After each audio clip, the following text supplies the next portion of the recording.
Hello दोस्तों, उत्कर्ष परिवार में आप सभी का हार्दिक स्वागत है। तो आज हम सभी लोग यहाँ पे बात करेंगे सरदार भगत सिंह को लेकर के। जी हाँ दोस्तों, शहीद आजम सरदार भगत सिंह का आज शहादत का दिन 23 मार्च का ये दिन हम सभी लोग शहीद दिवस के रूप में मनाते हैं। तो इन अमर शहीदों को हम सभी के तरफ से एक श्रद्धांजलि समर्पित करते हुए और हर वर्ष हम सभी लोग इन वीरों को हर दिन याद करते हुए आगे की ओर बढ़ते हैं।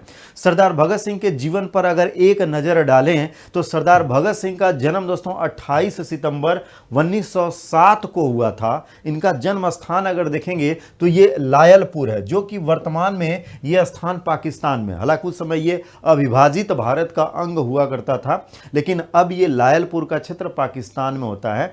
यहीं पर दोस्तों ये विद्यावती और सरदार किशन सिंह सिंधु के घर सरदार भगत सिंह का जन्म हुआ था, जो कि 28 सितंबर 1907। तो इनकी माताजी का नाम विद्यावती और पिताजी का नाम सरदार किशन सिंह संधू था। इनकी शिक्षा दीक्षा अगर देखेंगे तो लाहौर में ही हुई थी। लाहौर में दोस्तों नेशनल कॉलेज लाहौर, जहाँ पर 1923 में ये अपने शिक्षा दीक्षा के लिए वहाँ पर जुड़े थे, और यहीं पर उस समय के बड़े बड़े क्रांतिकारी नेताओं से, इसके अलावा राष्ट्रवादी नेताओं से इनकी भेंट मुलाकात होती थी। क्योंकि दोस्तों ये जो नेशनल कॉलेज था, ये लाला लाजपत राय इस कॉलेज से जुड़े हुए थे। तो लाला लाजपत राय के विचारों का प्रभाव और उनकी प्रेरणा इन सभी के जीवन में भी अग्रसर हुई। इसके अलावा कुछ और महत्वपूर्ण घटनाओं की बात करें तो भाई, क्रांतिकारी गतिविधियों में युवाओं के जोश के साथ सरदार भगत सिंह भी 1924 में हिंदुस्तान रिपब्लिकन एसोसिएशन के सदस्य बने थे।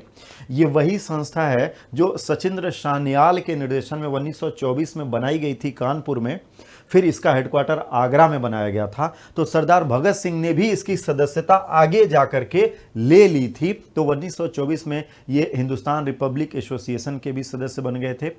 भगत सिंह ने खुद अलग दोस्तों 1925-26 में नौजवान भारत सभा का गठन किया था, जो कि ये सभा भारत के उस समय के आज़ादी के दीवाने युवाओं को अपने साथ लेकर के चलने का काम करती थी।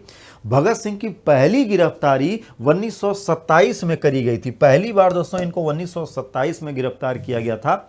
वास्तव में इनकी ये जो गिरफ्तारी थी, इनके एक लेख के कारण हुई थी।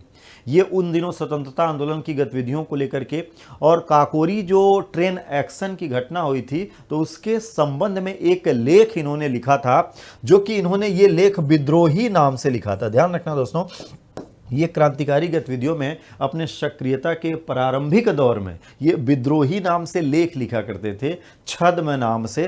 तो इसी लेख लिखने पर इनको गिरफ्तार किया गया था और इन पर भी काकोरी से संबंध होने का आरोप लगाया गया था। हालांकि बाद में दोस्तों ये आरोप सिद्ध नहीं हो पाया था। आगे चल कर के सरदार भगत सिंह अपने साथियों के साथ 1928 में दोस्तों HRA जो संगठन था, इसका प्रमोशन यानी इसका फिर से सुदृढ़ीकरण किया गया। आप सभी को पता है कि जब काकोरी ट्रेन एक्शन की घटना हुई थी, तो उसके पश्चात HRA को भंग कर दिया गया था।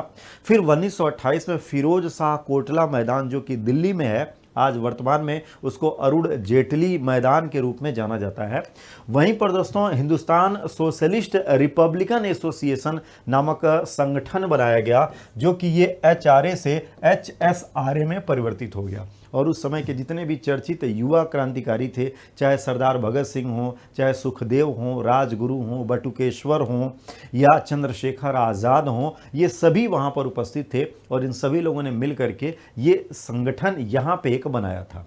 उसी दौर में दोस्तों भारत में साइमन कमीशन का आगमन हुआ था और साइमन कमीशन का जगह जगह विरोध चल रहा था। तो साइमन कमीशन जब लाहौर में पहुंचा था, तो लाहौर में लाला लाजपत राय की अगुवाई में दोस्तों 1928 में साइमन कमीशन का पुरजोर विरोध हुआ था।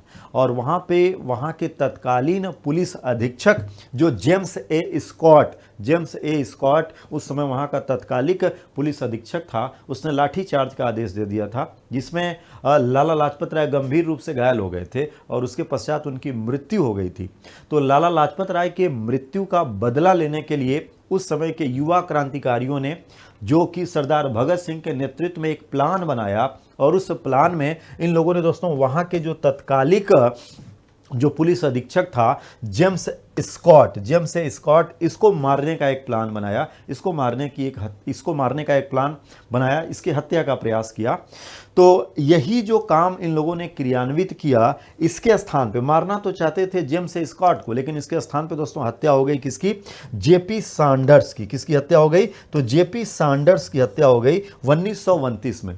यही घटना लाहौर षड्यंत्र के नाम से जानी जाती है, यानी भारतीय इतिहास में अगर देखा जाए तो इसी को लाहौर षड्यंत्र के नाम से दर्ज किया गया था। हालांकि यहां से ये सभी लोग फरार हो गए, यानी इस घटना में यहां पे उस समय कोई गिरफ्तार नहीं हो पाया था। हाँ, केस दर्ज कर लिया गया था और इन सभी लोगों के खिलाफ वारंट जारी कर दिया गया था। आगे चल करके दोस्तों अंग्रेजों ने 2 बिल पेश किए थे भारतीय क्षेत्रों में, जिसमें एक बिल सार्वजनिक सुरक्षा बिल था और एक था व्यापार विवाद विधेयक बिल। इन दोनों बिलों को लेकर के भारत में भी जगह जगह विरोध चल रहा था, और जब इसी को लेकर के असेंबली में चर्चा हो रही थी तो वहीं पर दोस्तों सरदार भगत सिंह और इनके सहयोगी के रूप में बटुकेश्वर दत्त, इन दोनों लोगों ने मिलकर के बम फेंका असेंबली सभा में और इस कार्रवाई को बाधित करने का प्रयास किया। यहां पर इनका यह कहना था कि हम किसी की हत्या नहीं करना चाहते हैं, लेकिन अपनी आवाज गूंगे बहरों तक पहुंचाने का ये एक प्रयास था कि हम सार्वजनिक सुरक्षा बिल और व्यापार विवाद विधेयक बिल का विरोध करते हैं। और यह घटना 8 अप्रैल 1929 की थी। इसी घटना को दोस्तों असेंबली बम कांड कहा जाता है, यानी भारतीय इतिहास में इसी घटना को असेंबली बम कांड के नाम से जाना जाता है। और यहां पर भगत सिंह और बटुकेश्वर दत्त दोनों लोगों ने दोस्तों आत्मसमर्पण कर दिया। हालांकि यहां पर भी उन लोगों के पास भागने का मौका था, लेकिन भागे नहीं, आत्मसमर्पण कर दिया। और वो चाहते थे कि गिरफ्तार होकर के अपनी बात और मजबूती के साथ रखेंगे भारत की स्वतंत्रता के लिए और अंग्रेजों को भारत से भगाने के लिए अब गिरफ्तार होकर के अपनी बात रखी जाएगी।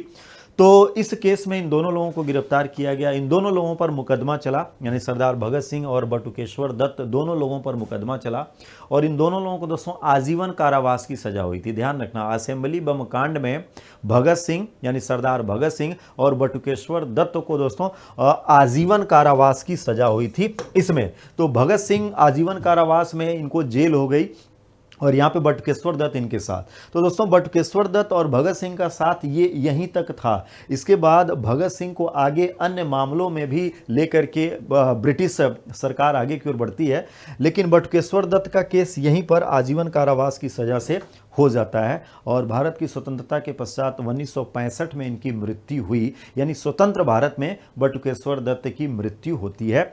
अब यहाँ पर दोस्तों सरदार भगत सिंह और इनके जो अन्य सहयोगी थे, जो कि ये लोग लाहौर षड्यंत्र में वांछित थे। किसमें? लाहौर षड्यंत्र में वांछित थे। तो इन लोगों पे लाहौर षड्यंत्र केस का मुकदमा चला और इस लाहौर षड्यंत्र केस में मुख्य रूप से सरदार भगत सिंह, इसके अलावा राजगुरु और सुखदेव, इन 3 लोगों को मुख्य रूप से दोस्तों इसमें आरोपी बनाया गया था। और इसमें लाहौर षड्यंत्र केस में इन तीनों लोगों को फांसी की सजा दी गई थी और यही फांसी की सजा इन लोगों को 23 मार्च 1931 को ब्रिटिश हुकूमत के द्वारा फांसी दी गई। और यही 30 मार्च हम सभी लोग इन तीनों शहीदों की याद में शहादत दिवस के रूप में, शहीद दिवस के रूप में मनाते हैं।